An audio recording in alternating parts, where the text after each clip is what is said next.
Hello,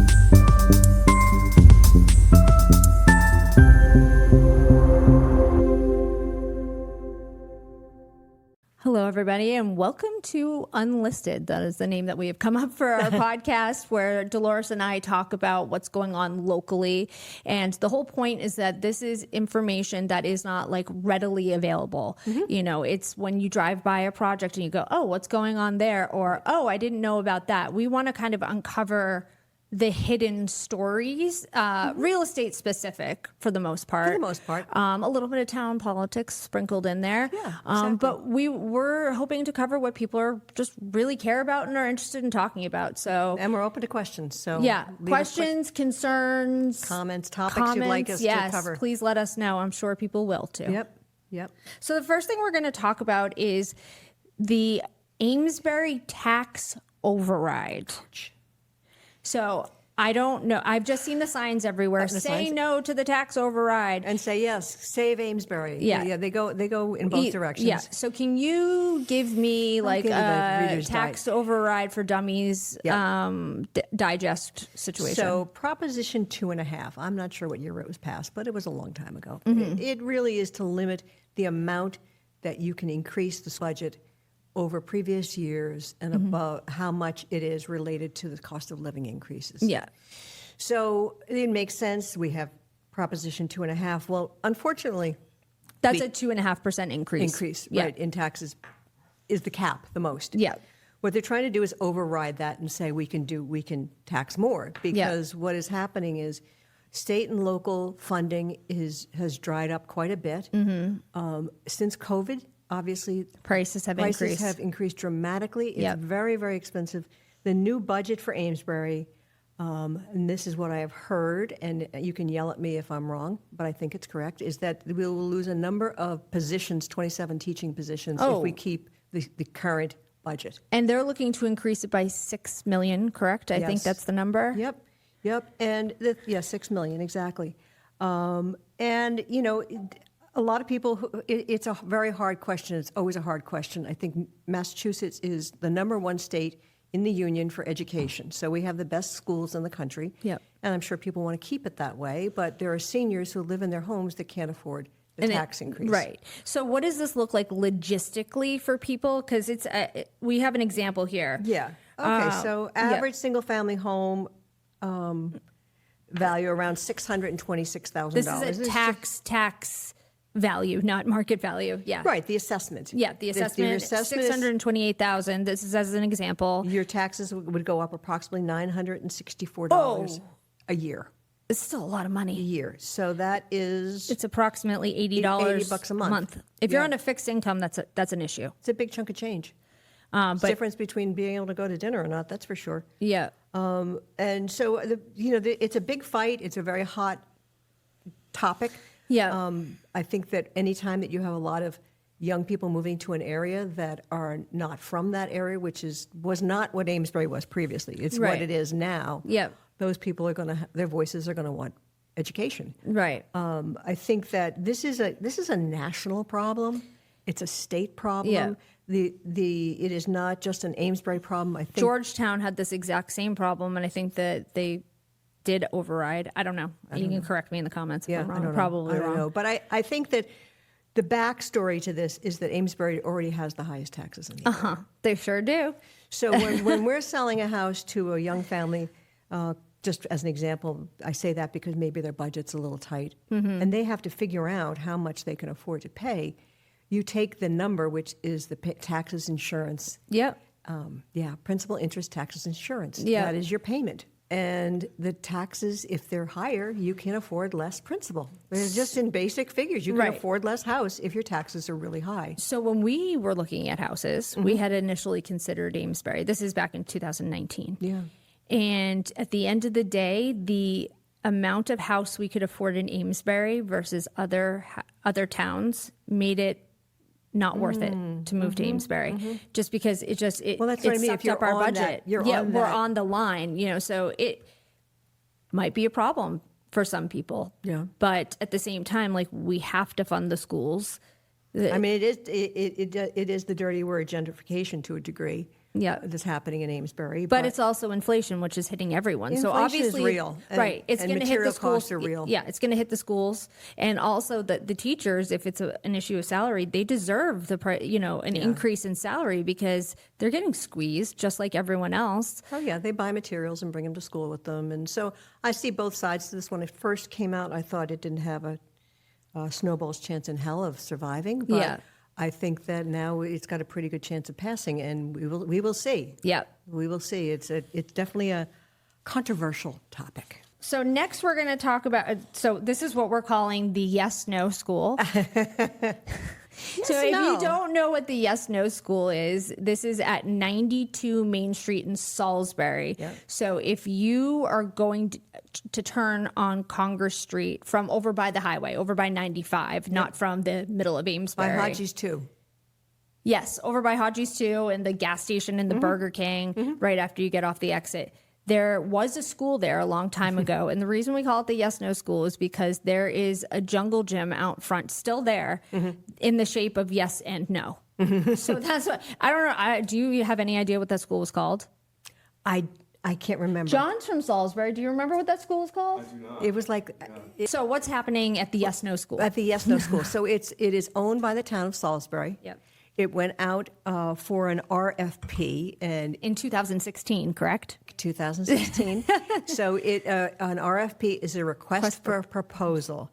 And it's kind of a funny thing that towns have to do it this way, but they have to put out a request for proposal to the public. To get bids. To get bids for the property. Yep. And that usually includes an RFP. They'll ask for conceptuals. They'll ask for who's on the team, who's the plumber, the electrician, the general contractor, who's the architect. They want a general overview of what you're proposing and your what finances. And can you afford to do it? So what happened? Why didn't they do anything after 2016? They just were like, no, whatever. I don't know if there wasn't any interest, but the RFP was, a lot of times these buildings, I think that there's two pieces to it. Yeah. A lot of these buildings are very odd. And they're not for the faint of heart. And the other piece is the whole RFP process is not very public, although it's supposed to be. Right. Because they can't pay a realtor, so they can't pay someone to promote it. And it's kind of like affordable housing units when they come on. Yeah. They don't have this. It's hard to find them. Yeah. Even if that's what you want. So Brad Kutcher, who is Brad Koo, local developer, has it under contract. He has not closed on it yet. He's closing on it. He said he'll have final plans in basically about 3 months. So the way the process goes is they pick the developer, and sometimes that developer is required to do site assessments, they do soil tests, water runoff, all of that. Oh, so much to stuff. their own their own expense. Yep. Prior to acquiring the property. Yes. It gives them the opportunity during their due diligence period to find out if there's anything horrible or anything that they need to go and renegotiate about. For instance, if there's this hazardous waste on the property and the builder has to then remediate that, it's going to cost them money. He's going to turn around and ask them to charge them less for the property. Right. So it isn't a done deal in terms of everything what it's going to look like, but it is a done deal as far as they've chosen the developer. And what he is planning on doing is 6 market rate and 2 affordable units on the site. So is it like a multifamily situation, or is it going to be townhouses or I don't singles? know yet. He's not committed. He hasn't. It won't be singles. Okay. It won't be singles. It'll be kind of... It's a small piece of land too, right? Yeah. It's not large. It's not massive. Yeah. But I think it's a great spot for that. Yep. It's commuter friendly, and the fact that he does affordables is always great. He's doing 2 out of 8, so that's a nice proportion. Chunk. Yeah, it's a good chunk. And I think he's a good builder to do it. Yeah. So we're excited about that one. Yeah.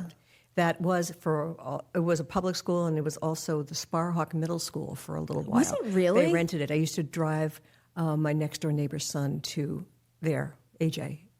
Was this after the Boys and Girls Club that they were using in Salisbury? Yeah. So next, we need to talk about the Newburyport mayoral race. Oh, yeah. So I am no longer registered in Newburyport, so I have not really been paying attention. So a little here and there, because you can't escape it on Facebook. So why don't you give me... I'm going to try and do it without offending everybody or anybody. Yeah. So Sean Reardon is the current mayor. Yep. He's ending his first term as mayor. Yep. He has done, there have been a lot of great projects that have happened in Newburyport. Some might argue that a lot of those projects were started and funded under the previous administration. Which would have been Donna Which Holiday. would have been Donna Holiday's administration. But he has done some great things, there's no question. I think that there has been a lot of tension in City Hall between the boards, the City Council, the clerk's office, and the mayor's office. I think it's more of a management style that people are having an issue with.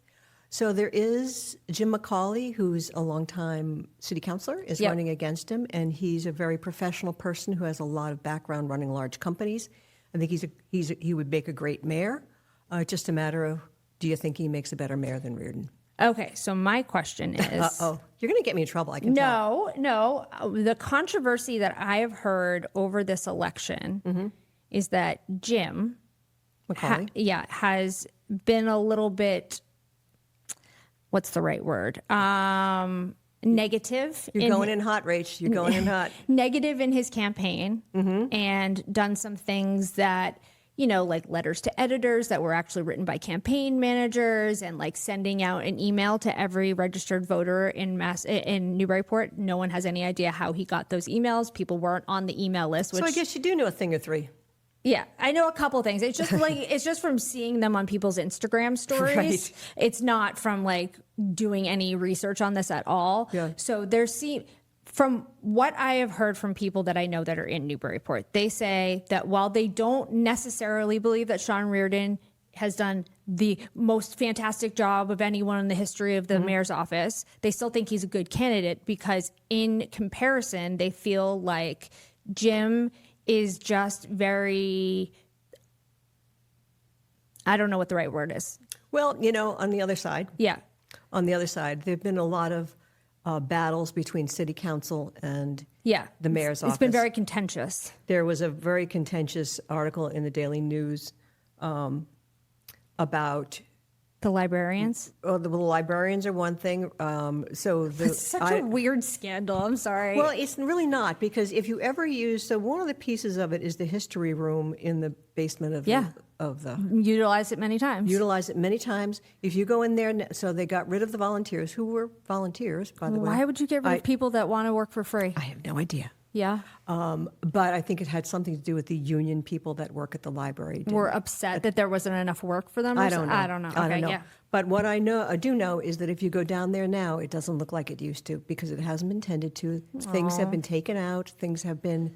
It used to be, you could go down there and say, I just bought a property at 6-8 Parsons Street, and they'd say, yes, that guy was a Mason. Yeah. And they'd pull up the tax records, the tax cards. I didn't realize they were all volunteers. Well, there's one person that works there that's full-time, right? I don't know that. Yeah. I don't know that one way or the other. But so that's been a controversy. That was a controversy. The city clerk. Yeah. Richie Jones. Jones. Tough name to remember, Jones. He has come out and endorsed McCauley. A number of people that work in City Hall have endorsed McCauley. Because of the supposed work environment, correct? Because they call it a toxic work environment. They're saying that there's negativity. So that's interesting that the opponents of Jim McCauley are saying that he's negative and kind of like fighting dirty or whatever the terms are. But then the people who are for McCauley are saying, well, no, Sean Reardon is the negative one. So it's like, I don't know. I don't have any skin in this game at all. But like, have you ever seen like, the girls are fighting? What is the tea? The girls are fighting. No! That's like what it makes me think of. Like, the girls are fighting. Yeah, like, it's crazy how heated it has gotten. Mm-hmm. I know. We will see next week. We will. So in terms of some development projects, you had a couple that you found out about that I thought were kind of interesting. So I was on Facebook, first problem, and I stumbled upon a post in Haverhill 411 group about Stop the Riverbend Project. And I thought, what the heck is the Riverbend Project? So the overview is this. The Lowell House, which Riverbend used to be called the Lowell House, which is a large local company that's been around since the 1970s that provides sober living and structured living environments, some residential treatment facilities in and around the Merrimack Valley. They have 2 houses at Tewksbury State Hospital, for example, Glenishean being one of them, the Lowell House as well. They have a very good reputation in the area, and like I said, they've been around since the 1970s. Now, the issue is apparently they have purchased a property at 11 Kingsbury Avenue, which is right across from the old Bradford College. Beautiful property, beautiful neighborhood. Beautiful property, yes. It is a over 7,000 square foot Victorian. Well, we know what they look like in Bradford. They're gorgeous, but who the hell can maintain it? Yeah, it's got like 17 rooms and like 7 bedrooms. Like it is massive. So it was purchased by them, and their plan is to put in a level 1 residential care facility. What does level 1 mean? It's not a sober living facility. So this is like Is it like aftercare? No, it's like a treatment center. Oh, okay. So it's people who are inpatient that aren't like leaving to go places. Are they sometimes stipulated by the court to be there? They could be, but I don't think that that's like one of the biggest. In the model? No. But it's for people with co-occurring disorders. So people who have mental health illness and also substance use. The pushback, well, you can imagine what the pushback is from people saying, well, I don't want those people living next to me. And what about our children? And they're going to be sex offenders. It's like, well, first of all, who said that they were going to be sex offenders? You know what I mean? And the point that I want to make about this as someone who is in recovery, right? Yes, you are going to know that people living next door to you have some kind of mental health or substance use issues. But do you know how many people that live around you that you don't know have substance use issues? And honestly, those people are more of a risk to you than those in treatment because they're still out there. Nobody's watching them. No one's watching. There's no accountability. They're not trying to get better. So your next door neighbor could have a problem and you have no idea. So I find it kind of interesting that people are pushing back. Now, the issue, and even the mayor is like, I want this stopped. I can't believe it, which is crazy. It's Haverhill. Like, there are so many places that you can get treatment in Haverhill. The problem comes in with this. They have not taken out any permits for this. They said that they don't need to. Now, in Haverhill, you do need to get a permit to have a sober living facility. However, they're not. This isn't a sober living facility. It's a treatment center. And they are trying to get around it due to the Dover Amendment, which means that if you are an educational or religious organization, you can be anywhere. Right. Zoning laws don't apply to you. Right. Now, the question is, does this constitute an educational environment or is it a medical facility? Right. So,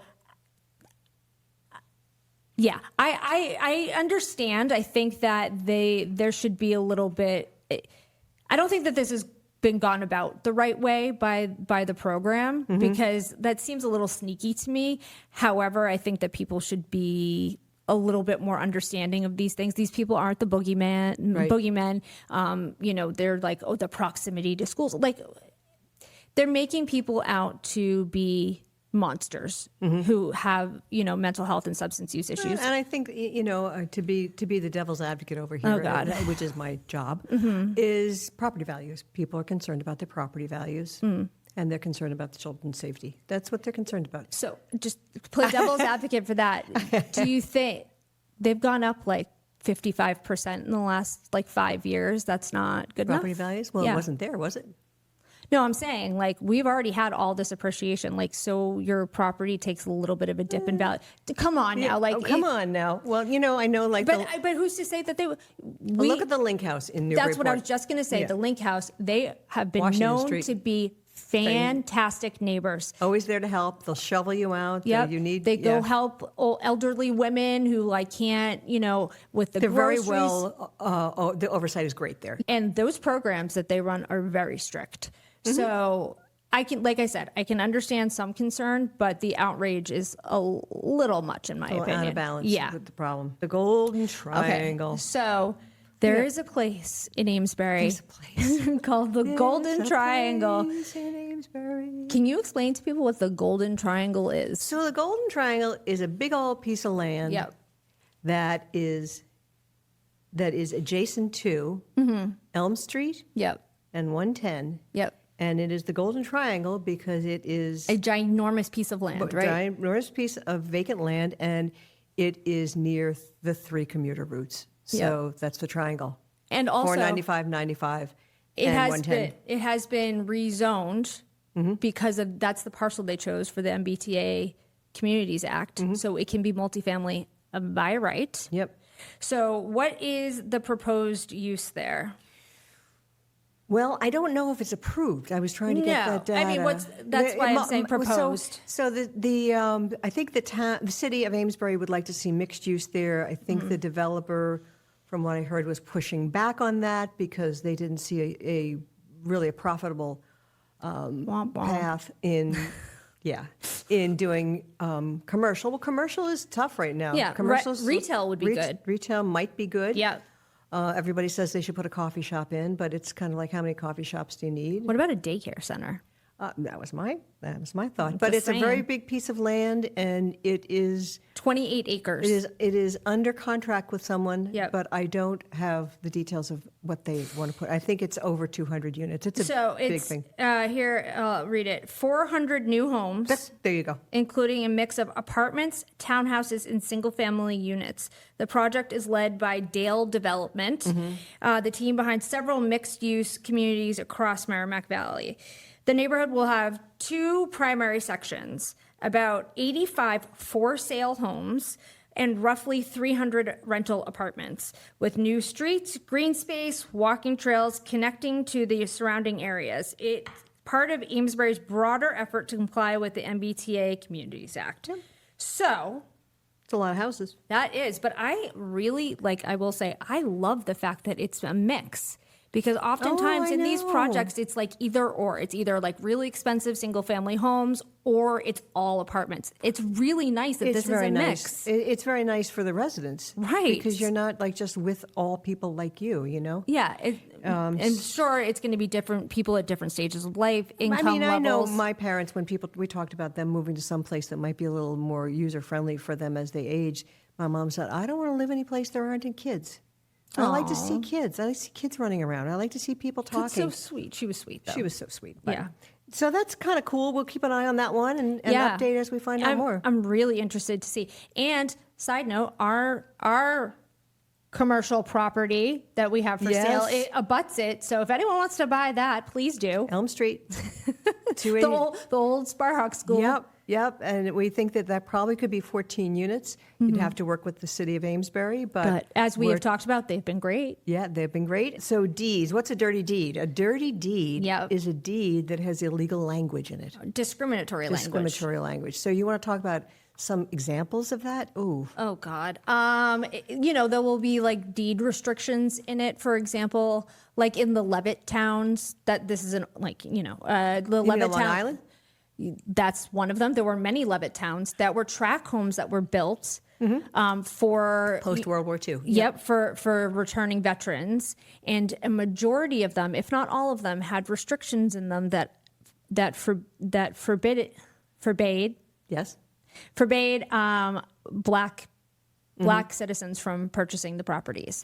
And there's some of those in individual house deeds too. So right. So we don't 600 in the state of Massachusetts. We do not have any Levitt town, I believe, in Massachusetts, but in Essex County alone, there are up to over 600. In Essex County alone. There are 600 plus deeds with discriminatory language. So you could have something in your, kind of like an easement, in your property that says this property cannot convey to anyone who is Jewish. There are deeds that say that. So or has green hair like you. Yeah. But So- there are deeds that say that. So Yeah. the state has now come in and So Eileen Duff. we love her. Yes, she is the new registrar of deeds. I know. And she is working on cleaning these deeds and removing the discriminatory language, which is exciting because it's something that should have been done along the way. But I was shocked to hear that there were 600 plus deeds that still have this kind of language in it. Wow. But good for her for taking that She's project great. on. Well, she comes from the real estate world, so Yes. it's Well, kind her, of interesting. her wife is a real estate agent. And she was. Who, in fact, just won Massachusetts Realtor of the Year. There you go. She gives back. Jan gives back a lot. On to Ipswich. Mm-hmm. The controversy in Ipswich surrounds Essex Pasture, which is a 40B development that is proposed. It's right behind Gordon Florist. You know that hospital on the hill that's in between Route 1A and I think it's 133, where the road forks. Cable hospital, the old cable hospital. Yeah, and then you keep going, you get to Essex. Essex, yeah, I know exactly. So it's right at that fork. Yeah, and you know where that little farmers market thing that Bruni we used farm. to go to when I was little.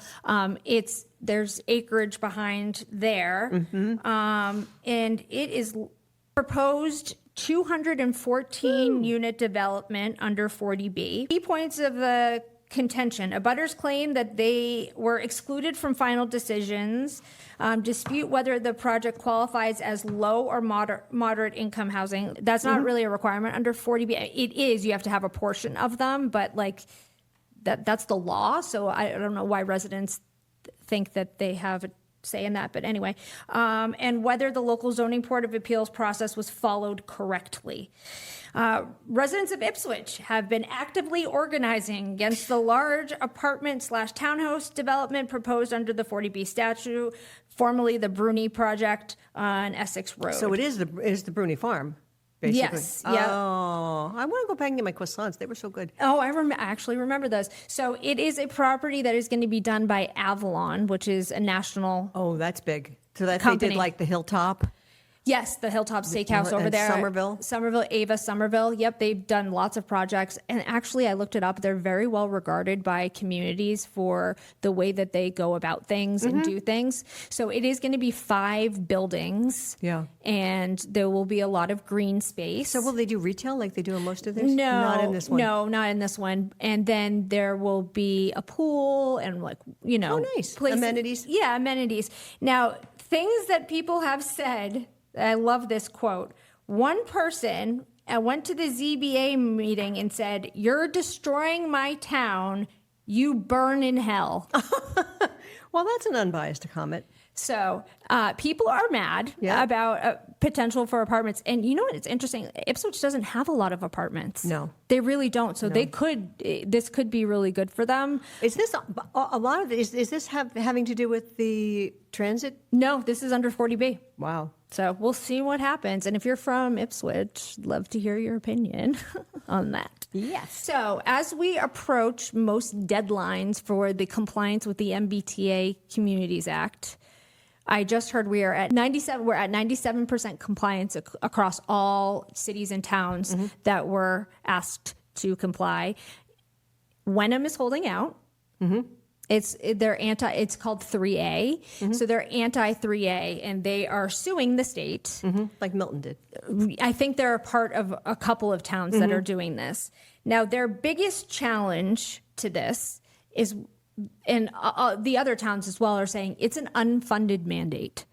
And an unfunded mandate is when the state requires you to do something, but then does not give you the money to follow through with it. And so they're saying that because they weren't given any money to make these changes, then it's an unfunded mandate. They're not really big changes. They shouldn't cost a city or town much. It's literally changing the language of zoning. Right. That's it. So the claim... I got to make a comment, though. Yeah. Honestly, what happens when anything happens, any kind of development, what people are looking for is holes. They're looking for places they can drive a truck through and stop the development. 100%. It isn't necessarily that it's an important thing to them. It's just, this is a way I can stop it. The state Supreme Court has already ruled that it is not, in fact, an unfunded mandate, and that the law is upheld. But these towns are not giving up. And you know what the funniest part about this is? They're complaining about the money it's going to cost them, while simultaneously bringing a lawsuit against the state, which is going to cost their residents money. On to the town of Essex. What's going on over there? Over there. More of the same, just like Ipswich, there is a proposed new development. Now, when you hear what it is, it's kind of funny. It is off of Route 22 on your way into town, into downtown Essex. Right. There is a... So if you made a fork of that road and you go left from the Bruni farm property we just discussed. Oh, it's like it's on the other side going into town. Right. So there's an 84-acre parcel of land that a developer is seeking a variance on. Now, under the subdivision zoning, they can do as much as 30 properties. He's asking under open space residential development to do 36. Now, let's just keep this in perspective. We're talking about 36 single-family homes instead of 30 on 84 acres. What's wrong with that? So the... And OSRD is open space residential development. That's when they cluster the homes closer together. Instead of putting them all on 2-acre lots, they put them all in an area together to provide open space for the residents and for the town to use. So the controversy is because part of the land falls within wetlands/floodplain/water resource overlay zones, people are concerned about the environment. I don't think that that's unfounded, to be honest with you, but I don't think if it's OSRD means it's going to be clusters as opposed to spread out.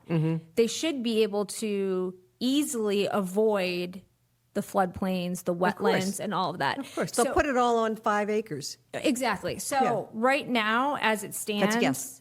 The town clerk certified that there was no outstanding appeals, meaning the special permit decision is in effect and the applicant may move forward to the next phase, which is the definitive subdivision plan. Oh, so what's going to happen probably? And people are just going to have to be mad about it, I guess. I don't know. 36 homes, that's kind of nice. All right, so Rachel, why don't you tell us about Shetland Park? What is Shetland Park? Where is it? What is it? What are we talking about here? Yeah, it's off of the Salem Harbor. It is an industrial park, essentially, that's right on the water in downtown Salem. So do you know where the Registry of Deeds was? Yeah. So it's right in the city. Yeah. So right outside of the city. Yeah. Across from like Derby Wharf. Of course. It's right there. It's right on the water. It's a big piece of... It's massive. And it's like in these big industrial buildings. Yeah. It would be, I believe, the largest redevelopment project in Salem history. 850 to 850 to units? 1,400 residential units, depending on design. The plan is to transform the site into mixed-use district, residential, commercial, office, retail, hospitality, and significant open space/waterfront access. 1 million square feet of office lab workspace. A million square feet. Yep. That's even bigger than the addition to the White House. Sorry. Public open space and waterfront access. The plan proposes more than 10 acres of publicly available green space and extensions of the Salem Harbor Walk. Now, I think that sounds great, but I will say, as much as I am a YIMBY, yes, in my backyard. It's kind of tense. It's kind of dense down there already, isn't it? Is that me? I have some traffic concerns because I will say getting in and out of Salem as it is now, especially this week, especially today and tomorrow, is an absolute nightmare. Yeah. So I think that I don't know if there's any way to fix that, obviously, but that definitely needs to be taken into consideration when talking about it. What I think would be really interesting is right now, the shuttle, the ferry that takes you into Boston, the water shuttle is like across the harbor from where this proposed project is. It would be interesting if that maybe they moved the stop over there. So that would be a direct commuting access for people who live in those units right into Boston. Or maybe they provide a shuttle, a bus that takes people right over there so that, if you don't want to walk. Yeah. But I think it could be it could be good. It could be really good. It is a insane 1 million square feet. Yeah, but That's not the residential part. that's just the commercial space, and they're talking about like lab space, hopefully to bring more companies to Salem, which I don't think is a terrible idea. No, more industry. So, but there is industry that's there already it is that would have to move. very dense in Salem, though. Very dense. It's just like Newburyport. Yeah. And a friend of mine said, can you imagine what people would do in Newburyport if a project like this was proposed? He said they would die.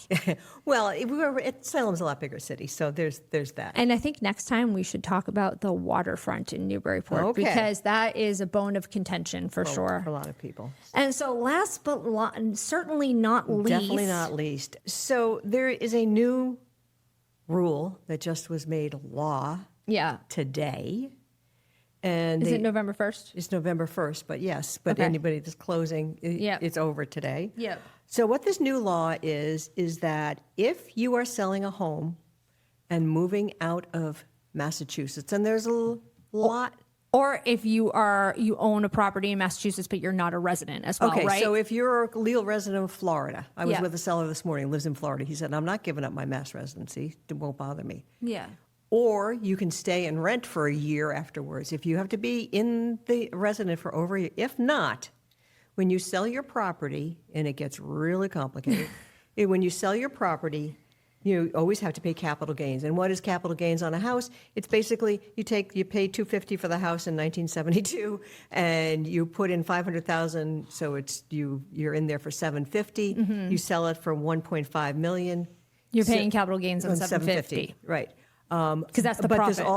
There's also a deduction. So if you're a married couple, you deduct $500,000 on top of that. Yep. So then you're paying on $250. Okay. You're paying capital gains on that. What this is going to do is when you go to the closing table, if you haven't filed paperwork in advance, they're going to take 4% out of your proceeds and of hold the it sale price. So on properties over $1 million. They're going to hold it in escrow, right?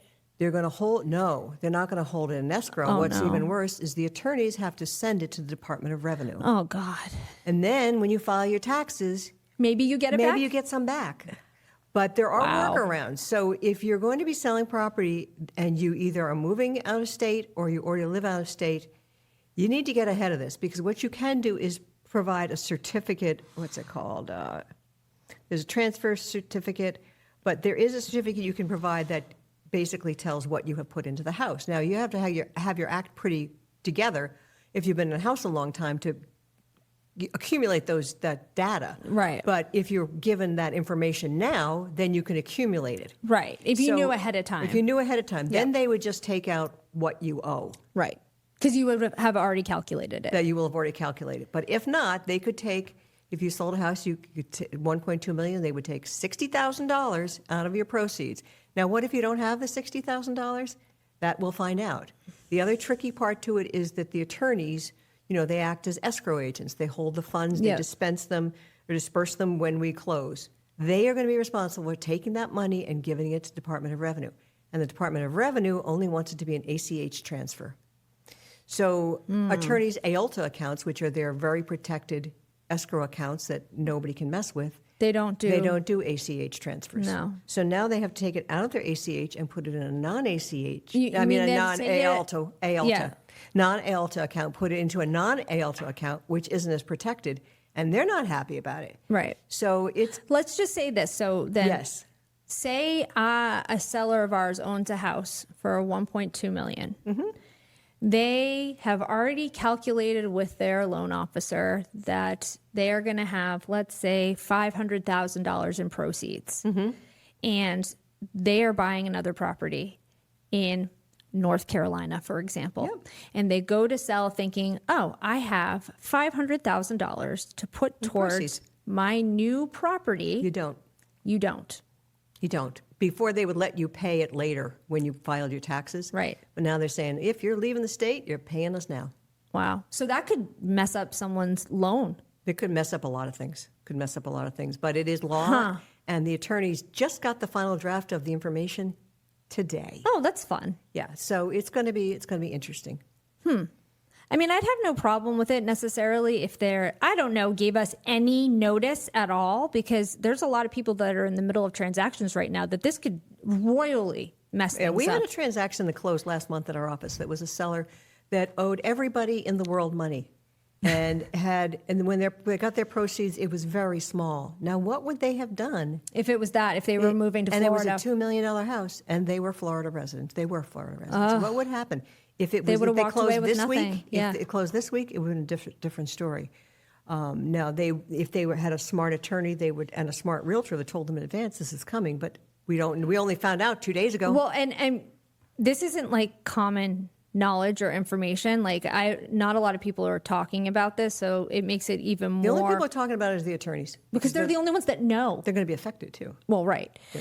So that's interesting. Okay. So that was our episode of Unlisted. Thanks for joining us. And if you would like us to cover a specific topic or location and you're wondering what's going on there, let us know. So from tax overrides to mayoral elections and new projects happening in and around Essex County, thank you for joining us. Yeah. And we will see you on the next episode.